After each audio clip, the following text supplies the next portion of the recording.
If I sat there and I watched porn all day long, if I sat and I listened to pornographic music all day long, salacious music, engaged in salacious conversations, and I was married, and I am married, by the way, and my wife said, "Well, Dominique, why isn't it that you can never be intimate with me?" Well, the answer is because I've already been intimate with myself via pornography. See, here's the thing. Some of you guys or young ladies are wondering, why does this other person not take up the time with me like they should? I love Tyrone. I don't know, everybody's always Tyrone, right? I love Tyrone. I just want Tyrone to spend time with me, but Tyrone keeps cheating on me. Tyrone keeps asking me to do the same things that I see in the porn video, and I'm not comfortable doing it. Some of you young ladies are saying, "Man, I wish I had someone like Tyrone." Pages of this book. Now my computer's about to die, so you guys bear with me here. Bam. Okay, we're back. So why is this such an important thing? Well, simply this: it's important because you have to understand that it's a saying that goes like this: you are what you eat. You are what you eat. In other words, there was knowledge of saying that whatever you ingest, you become more of that. So and that's why people get fat. They get big or whatever because they eat too much and then they swell up, right? Unless they have some kind of health issue, but that's neither here nor there. But my point is, in the same way that you are what you eat, you become what you ingest. You become what you watch. You become what you speak. You become what you listen to. And not only just listen to, but it's a it's a deep spiritual thing that happens with listening that most people do next. Because here's the thing, you can't help what you hear. But listening is different from hearing. Listening means that you take what you hear and you meditate on it. You really take it and you bring it into the deep recesses of your soul. And many of you meditate on it, and then once you do that, it influences your behavior. So you are what you see, you gawk upon, you focus on. You are what you hear, you listen to, and those things, part and parcel of the reason why you engage in the behavior that you've engaged in, and that's why you are addicted to pornography, because you have meditated on it, you've seen it, and you just didn't see it and just look away. You saw it and you started to meditate on it. So it goes back to the meditation. It got into the various gates, the eyes and ears, and then from there it went into you meditating on it as opposed to just rejecting it. That's why I say it's important for you to understand your triggers. That's why you're getting cheated on, young lady. That's why you're getting cheated on, young man, because you, many of you, let's keep it a buck. Many of you are the problem behind your relationships failing.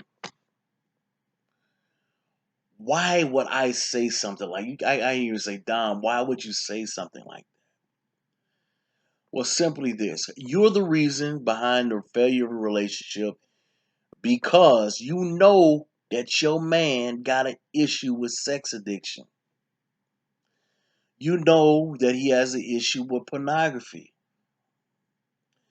But like that lion in the cave, in a cage, you dangle a steak in front of that person and expect the lion not to eat it up. Now, what I mean by that? Some of you women have said to yourself, in order to make my sex life better with my boo, my husband, I'm going to invite pornography in the bedroom. I'm going to sit and watch this porn with my man because I want us to have a hot sex life. And so now you sit up there having a hot sex life with your man, and y'all are both sitting up there watching a porn together. And now you're wondering why, instead of you guys coming closer, yes, you're engaging in the physical part. Yes, the sex may be amazing. Let's just keep it a buck. Who is it? Okay, somebody was at my door. Let's just keep it a buck. The sex might be amazing, but guess what's happening? You're growing, you're going further apart because you are not doing it inside of the will of God. And pornography is such a destructive, perverse spirit to attach yourself to that you can never get close to another individual via pornography. Pornography will separate you. So on a on the outset, well, on the onset, I should say, it appears that, oh my God, we're having this amazing sex life. She's doing to me the same things that I saw her do in the video. This other girl, you as a woman may be thinking to yourself, oh my God, he's finally holding me and is paying attention to me.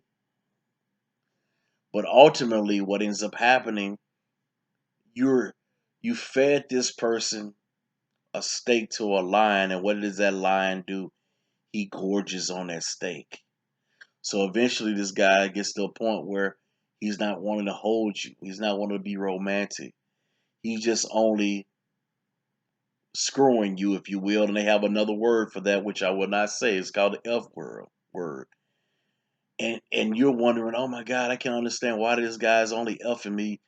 He's not making love to me. He's not telling me sweet nothings. And this is my husband.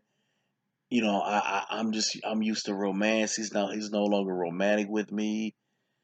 And the more that we engage in intimacy, the more that he wants to have these weird sex acts. It was not enough that you dressed up in high heel pumps and you greeted him at the door, but now he wants you to dress up in high heel pumps, greet him at the door, and now he maybe wants you to pee on him. And you wondering why does this guy have these weird desires? Like, why does this guy want me to pee on him now? Because he's been watching that type of pornography, and he's been meditating on that type of pornography. And so, because he's been meditating on peeing pornography, boo booing pornography where you got more than one woman, more than one, God forbid, a dog or something, right? He's been meditating on that. That's been going into his spirit. Then what's going to in his spirit is going to translate into a desire in the outside world. So now he's coming to you asking you to pee on him, coming to you asking you to boo boo on him, coming to you asking you, but you know what, baby, I'm not feeling this sex life. Now here you are giving this man sex every single day. And this what I'm saying applies to women too. It goes both ways. So when you hear me say this, keep that in mind. So here you are giving this person sex every single. I mean, this person just sexed out, right? And you wonder yourself, I'm giving my best to this person, and it's never good enough. And it's not going to be good enough because the level of his lasciviousness has grown worse. So beforehand, before he became addicted, it was okay. But now it's like, man, it's time for me to get some new PUS. You guys see what I'm saying? Time for me to get some new stuff because I'm tired of this old stuff. I'm tired of dealing with this old stuff because this old stuff is not exciting to me anymore. And so now, because my mind is warped and depraved by pornography and from lasciviousness, from a spirit of lust, the way that I feel like I need to overcome that is by becoming more decrepit, more depraved in my perversion. In other words, baby, you know what? In order for us to save our relationship with one another, you need to pee on me because I think that would add an extra spark to our relationship. That would take our relationship to another level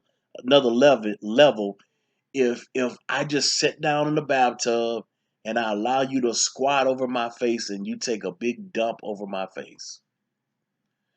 That'll show you that'll show me my love, and that'll get me erect. That'll get me going sexually. Because all the normal stuff that you're doing, the normal ways that we used to have sex and it was exciting, it's no longer exciting to me anymore.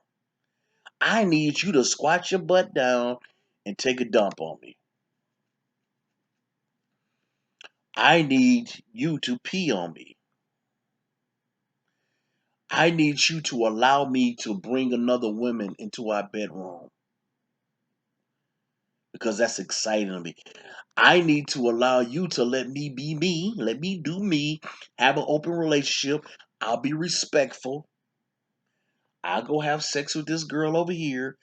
You do what you do, but don't tell me because I want to beat the dude's butt. But don't tell me. But let me do what I need to do to get my rocks off. Selfishness. And it all comes from pornography addiction. It all comes ultimately, even before the pornography addiction, because some of you guys, there was a reason, and I talk about it in pornaddictsup.com, that you got into pornography addiction in the first place. Ultimately, it's a spirit of lust, and that spirit of lust can turn into lasciviousness or uncontrolled desires, right? That force you, if you will not force you, but that make you, I shouldn't say make, but that coerce you, that's the word I'm looking for, that coerce you into wanting to watch porn, and that porn ultimately can destroy you. So what I'm saying is, many of you young ladies and young men have allowed the devil to come into your relationship. And because you've allowed the devil to come into your relationship, he's ultimately going to destroy you unless you kick the devil out of your relationship. I've heard people say stuff like, well, Dom, pornography addiction is normal. I mean, there's nothing wrong with watching a little porn every now and then. My response to that is this right here. It's nothing wrong with eating, or well, you guys won't even know what poke salad is. So I don't know what to say. Well, poke salad is a dish. They find it down south. It's like this like weed or whatever. And everybody knows if you got a grandmother, great grandmother from down south, they know about poke salad, right? And essentially, if you eat poke salad, if you don't prepare it right, or you eat it at the wrong time of year, guess what poke salad can do? Poke salad can kill you. So this edible plant, vegetable, whatever you want to call it, leaf, if you will, is great. It tastes amazing, right? However, If you do it at the wrong time of year, you prepare it in, don't prepare it properly, it can poison you and take you on out of here, right? That's the same thing with porn addiction. Some of you guys are playing with fire, and you're going to play with it one too many times. And it's a very unconscious thing. It starts with a thought, and then next thing you know, it influences your behavior. And the next thing you know, it's destroying your life. It's destroying your prospects. I gave you guys a basic example of how it works. Now let me talk about the women, how it works. Women are emotional beings. There's nothing wrong with that because that's how God created you. So you guys a lot of times go off of how you feel. So you guys engage in a lot of salacious conversation, and let's say you listening to lustful music, you're reading romantic books, and these romantic books have a lot of lustful themes and sexual themes, and you start to engage in that, what you see, you engage into those conversations that you have with your homegirls. The next thing you know, you're wondering, well, next thing you know, you want what your homegirl has, or you want to take the characters that are within the pages of that book, and you want to take that and you want to see that on the outside, right? Next thing you know, you get that. For example, I've known women who say, "Oh, I like that guy because he looks like Genuine or something, whatever," right? They remind them of somebody. Then they get a guy like that, and they don't really check for this person's character. And then what ends up happening, all of us get blamed for all men are dogs, all men are this, all men are that. But it started from their initial introduction into pornographic conversation, into some and porn in some shape, form, or fashion. So now here they are, 40 years old, single. Some of them have multiple baby daddies, bitter at the world, mad at the world, don't have romantic prospects, all because of that decision not to cast that imagination down. So, yes, folks, porn addiction is dangerous. Porn addiction is dangerous. And many of you, I challenge you right now, this is your assignment to truly identify what you have in your life that's pornographic, whether it be a conversation, whether it be something you watch on TV, whether it's something that you read, etc. Identify the pornographic material that you have in your life, and then set up parameters in order to expel it from your life. Ask yourself, am I asking my partner, where do my desires come from? Is my desire for said thing based on pornography, or is it a normal, naturally healthy desire? Some of you all have been ingrained in the behavior for so long, you don't know because it's just a part of who you are, and who you are is literally destroying you.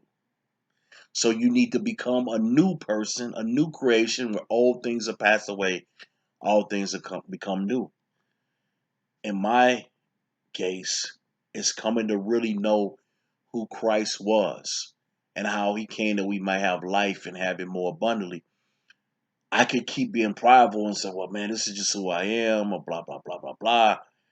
But who I was destroying my butt. So I needed to be a new me. I needed to be a new who I was, if that makes sense. And that's many of you all's issue. So once again, your assignment is identifying the pornographic material that you have in your life. And when I say material, I'm talking about conversations. I'm talking about people that introduce conversations, the things that you may be watching, or the things that you yourself may be speaking about. And then set up parameters to get it out of your life once and for all. And here's the thing, I want you to be honest about it. I don't want you to lie to yourself.